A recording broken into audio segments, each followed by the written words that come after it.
Present అమెరికాలో నిజంగా చాలా వరస్ట్‌గా ఉంది సిట్యుయేషన్ అయితే. ఎందుకంటే నేను చాలా విన్నా డిపోర్టేషన్‌లు లైక్ పోర్ట్ ఆఫ్ ఎంట్రీలో బీభత్సమైన నిన్న ఒక వీడియో పెట్టాను కదా! బీభత్సంగా అడుగుతున్నారంట. హెచ్-1ఓలను కూడా డిపోర్ట్ చేస్తున్నారంట. అయితే ఏంటంటే కొంతమంది ఫేక్ అంటారు. కొంతమంది నిజం అంటారు. అంటే ఇప్పుడు మన దాకా వస్తే గాని నొప్పి తెలీదు కాబట్టి బయటెక్కడో ఏదో జరుగుతుంది అంటే ఇప్పుడు వేల వేల లక్షల లక్షల కేసులు జరగవు కదా! ఒక ఐదో, 10, 15, 20 అట్లా జరుగుతా ఉంటాయి. ఆ కేసులు ఎవరో వర్డ్ టు మౌత్ ద్వారా బయటకొస్తుంటాయి అన్నమాట. సో అది మీరు ఫేక్ అనుకున్నా లేకపోతే నిజమని నమ్మినా మనం అందులో తీసుకోవాల్సిన పాయింట్ ఏంటంటే మనం జాగ్రత్తగా ఉండటం అన్నమాట. ప్రెజెంట్ సిచ్యువేషన్‌లో చాలామంది ఇమిగ్రేషన్ లాయర్లు చెప్పేది ఏంటంటే, మీరెవరు కూడా ట్రావెల్ చేయటానికి ట్రై చేయకండి.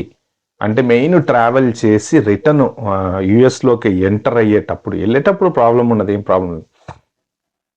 రిటర్న్ యూఎస్‌లోకి ఎంటర్ అయ్యేటప్పుడే ట్రబుల్ అనేది స్టార్ట్ అయితుంది పోర్ట్ ఆఫ్ ఎంట్రీలో.